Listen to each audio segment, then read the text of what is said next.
Assalamualaikum warahmatullahi wabarakatuh. Saya Novia Fitriani dari Prodi Manajemen ingin menjelaskan materi tentang ekonomi mikro. Masalah pokok ekonomi. Masalah pokok perekonomian. Masalah pokok perekonomian dibagi menjadi 3, yaitu masalah pokok perekonomian klasik, masalah distribusi, dan masalah konsumsi. Sistem perekonomian dibagi menjadi 4, yaitu sistem ekonomi tradisional, sistem ekonomi komando atau sosial komunis, sistem ekonomi liberal atau pasar, dan sistem campuran. Pola kegiatan perekonomian. Yang pertama, ada perekonomian subsistem. Dalam perekonomian subsistem, perdagangan dilakukan secara barter, yaitu perdagangan dilakukan cara menukar barang dengan barang. Yang kedua, ada perekonomian uang. Dalam perekonomian uang, alat yang digunakan dalam tukar-menukar atau perdagangan ialah uang. Konsep permintaan. Pengertian permintaan dan fungsi permintaan. Permintaan adalah jumlah barang atau jasa yang ingin dan mampu dibeli seseorang atau individu pada berbagai tingkat harga dan pada waktu tertentu. Para ekonom dalam kajiannya membagi 2 kelompok permintaan konsumen sehubung dengan perilaku konsumsinya, yaitu yang pertama, kelompok permintaan fungsional, yaitu kelompok konsumen yang meminta barang karena fungsinya. Yang kedua, kelompok permintaan non-fungsional, permintaan direncanakan atau impulsif, spekulatif, dan permintaan yang mempengaruhi efek daya guna barang. Faktor-faktor yang mempengaruhi permintaan. Faktor-faktor yang mempengaruhi permintaan adalah sebagai berikut. Yang pertama, harga barang itu sendiri.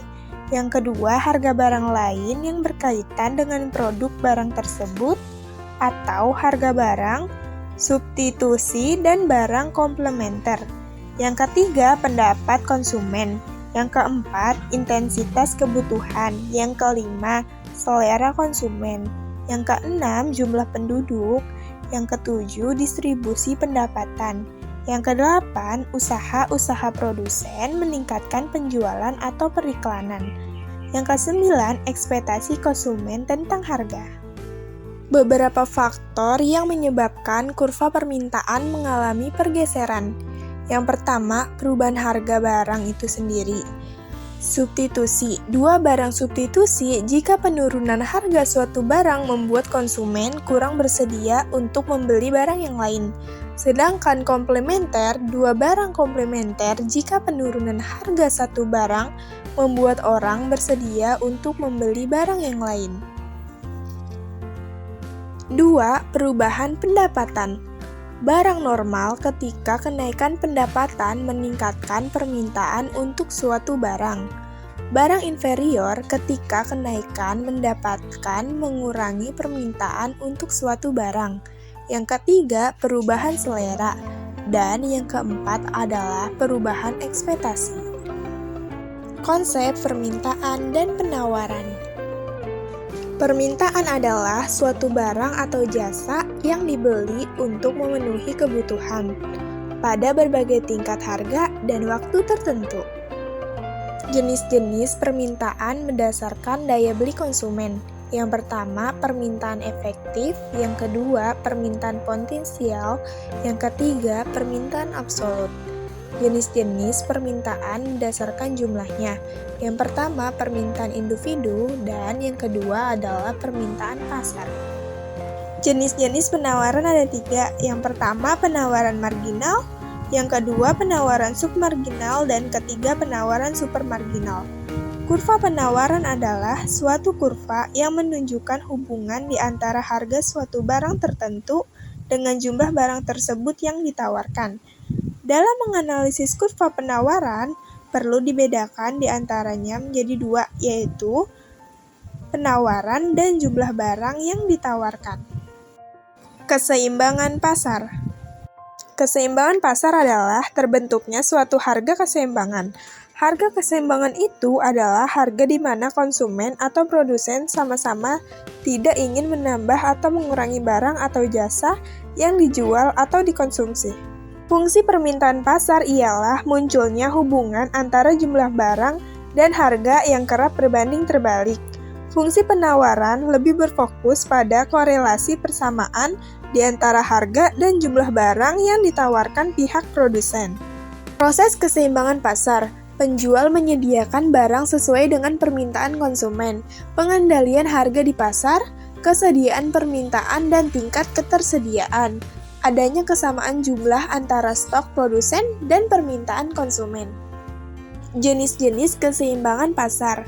Yang pertama, ada keseimbangan jangka pendek dan yang kedua, ada keseimbangan jangka panjang. Elastis permintaan. Elastis permintaan atau disebut juga price elasticity of demand adalah sebuah perhitungan terhadap pengaruh jumlah permintaan akibat pengaruh terhadap permintaan.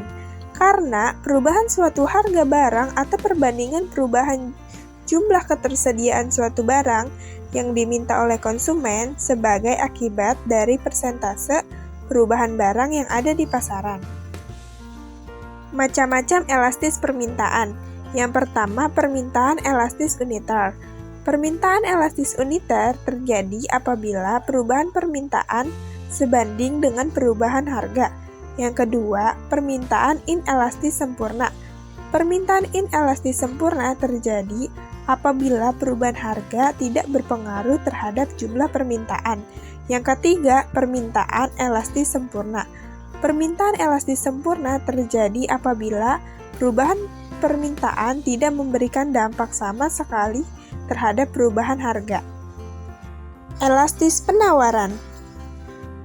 Elastisitas merupakan ukuran sejauh mana pembeli dan penjual bereaksi terhadap perubahan kondisi yang ada. Kondisi yang dimaksud hal baik dengan perubahan harga.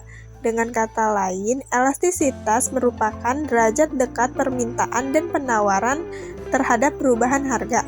Perubahan harga juga menimbulkan akibat yang berbeda terhadap jumlah penawaran dan jumlah barang.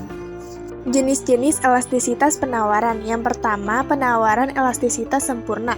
Penawaran elastisitas sempurna terjadi jika harga suatu barang tidak berubah, akan tetapi penyediaan dari barang berubah. Atau dengan kata lain, penawaran elastis sempurna terjadi jika perubahan tidak dipengaruhi sama sekali oleh perubahan harga, jika nilai konvensinya tidak terhingga. Yang kedua, penawaran elastis. Penawaran elastis terjadi jika perubahan harga diikuti dengan jumlah penawaran yang lebih besar. Yang ketiga, penawaran dengan elastisitas kesatuan. Penawaran elastisitas menyatukan terjadi jika perubahan harga sebanding dengan perubahan jumlah penawaran, atau bisa dikatakan elastisitas menyatukan jika proporsi perubahan harga sama dengan proporsi perubahan penawaran.